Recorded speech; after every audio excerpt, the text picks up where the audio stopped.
Rodgers. NFL Network's Ian Rappaport reporting that Rodgers will visit the Steelers this weekend at some point. We're getting close to the weekend. It's Friday. I don't know when it's happening, but maybe some progress toward finalizing a deal to be their quarterback in 2026. Certainly nothing set in stone just yet. So, Jeremy, what are you hearing about the discussions between Rodgers and the Steelers? I happen to know just now you checked again. What do we know? I've been checking. I just checked with somebody. I was told that it is status quo, business as usual in the Steelers building. Rodgers is not physically at Pittsburgh Steelers headquarters. That doesn't mean he can't show up tonight, this weekend. The good news is he is still definitely likely to play for Pittsburgh. I'm told that GM Omar Khan, head coach Mike McCarthy have had several productive talks with Aaron Rodgers in recent days and weeks. So they got to work out a contract. Right now he's on a unrestricted free agent tender, which is really just like a cover yourself sort of placeholder. They'll do a new deal. Could be a one-year deal. Will probably be more money than that $15 million tender. So they got to work out some particulars. Still tracking for Rodgers year 2 in Pittsburgh. All right, so we got the Aaron Rodgers tracker going here. But, EJ, how should Pittsburgh be dealing with the QB position?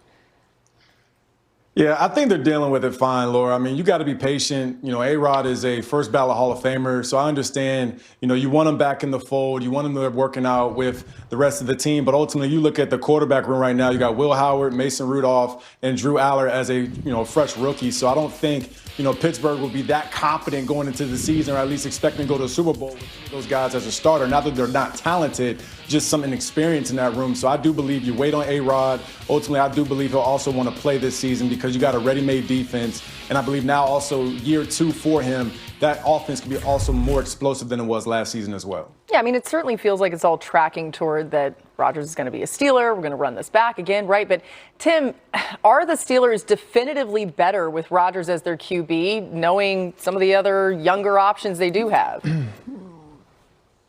I think they are this upcoming season because of Rodgers' experience, the fact that he still throws the ball well. But I also think that there's a ceiling on how good they can be, because of the fact that he's 42 years old. And so, to me, it's almost like he's squatting a position that Pittsburgh needs to find out, if they have the guy of the future. So, EJ was talking earlier about some really talented guys that will be in the draft next year.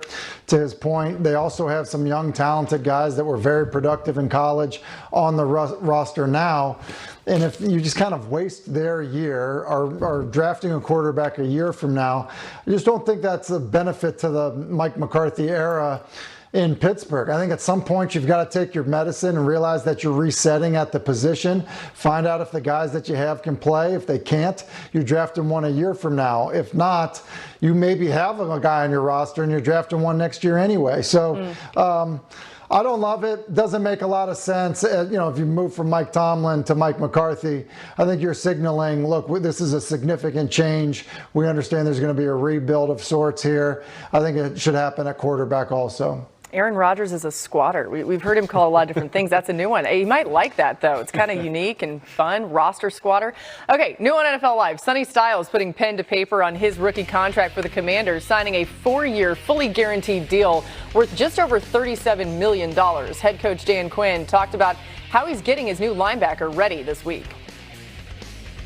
Let's get the fundamentals down. The 2 inside linebacker spots have similarities, but there's also some nuances.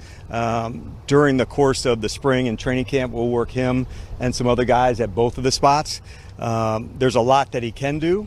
All the players, we're going to try to do the best we can to put him in the spots to really allow them to do their thing, at full speed and at a high level. There's no limits on what I think he can become. I'm going to let the whole process, really play all the way through because there's a lot to go over. EJ, how good a fit is Styles in Washington? Yeah, Laura, he's a perfect fit. And I actually got a chance to see Dan Quinn talk about Sonny Styles on the Rich Eisen show last night. And you would have thought he was like his firstborn child, how proud he was and how happy he was to get him in the fold. Now, here's the thing. Sonny Styles has the speed, he has the length, but also he used to play safety. So you think about a Dan Quinn defense, they're going to be 3-4. They're going to have a lot of zone coverage where he's going to have his eyes to the quarterback. He can have range as well. And think about moving him around with the pass rush. So I think you got another Swiss Army knife here with a draft pick and also somebody who's going to be a cornerstone piece there in Washington under Dan Quinn. New on NFL Live, Saints head coach Kellen Moore was asked about seeing wideout Jordan Tyson at camp this week. You know, you had the little quick, 11 route pro day or something. There wasn't a whole lot there. And so it's fun to just see these guys back out there playing football. And so obviously you can see his body move. He's got some, he can go. He can really go. He's got some suddenness, some elusiveness. You see his body move pretty well. And so it'll be a fun process for him. Tim, what will Tyson bring to the Saints offense? Well, some speed, and they clearly were looking for speed when you look at, what they've done on offense, between Tyson, Barry, and Brown, who they got in the 6th round out of Kentucky, can absolutely fly. Travis Etienne was added. He's got a ton of speed. So I think they were looking for speed. Kellen Moore is a really good offensive coach, play designer, play caller. And I think, when you get some speed in the offense with Tyler Shough, who really finished the season strong in the last month of the season, I think things are pointing up in a big way for New Orleans. Jeremy, we saw the emotion of Jordan Tyson at the draft. I mean, he was completely overcome just getting this chance. Some of it had to do with some of the injuries he had dealt with, and maybe he would have been treated as an even higher draft pick had it not been for that. But what are the Saints saying about their first rounder? Well, one thing that sold New Orleans on this Jordan Tyson pick is how he complements Chris Olave and how Olave and Tyson can complement each other. Because Olave can be that deep threat. Tyson can do that, but also he's great intermediate parts of the field, being a yards after catch demon, taking a 10-yard pass going 50 yards. So they feel like those two together are going to be one of the best tandems in the league soon enough. This was their number 1 receiver on their board. It was a pretty clear-cut pick for them at number 8 overall. Yeah, you love to see it. All right, we got a lot more coming your way today on NFL Live. Happy Friday to everybody. And us. It's just so good. I love it. What a great story. Also, Bills Mafia will have a new home this fall. Their $2 billion stadium is set to be ready for week 1.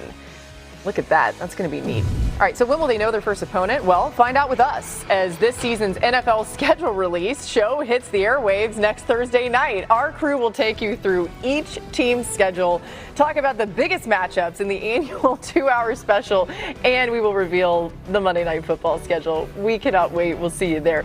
All right, we'll find out where Buffalo begins and then the quest to put Joe Brady on this list. There have been only 5 rookie head coaches to reach the Super Bowl. Only 2 won it. So can Brady figure that out? Well, Tim, let's ask you.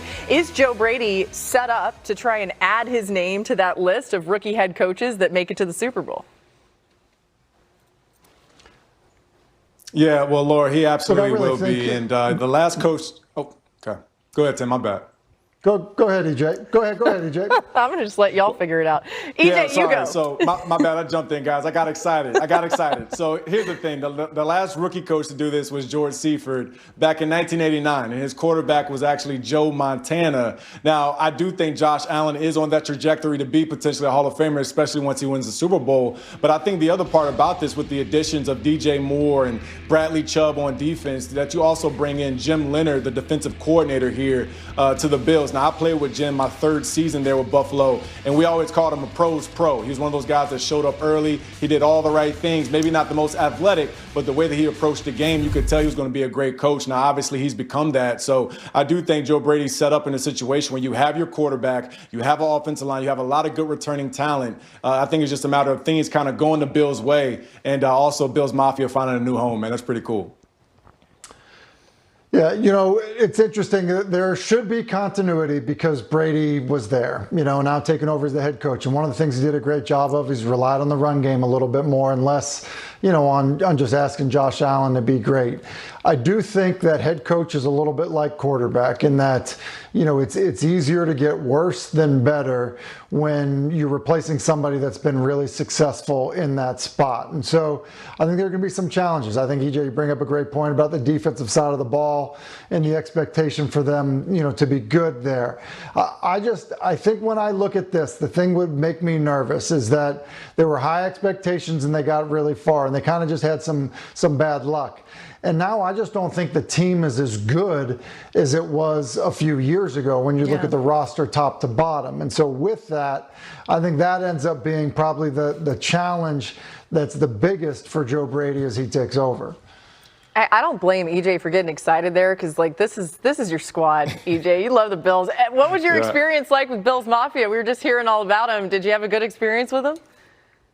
Yeah, look, Laura, well, first off, Shefty found out what happens when you mess with Bills Mafia.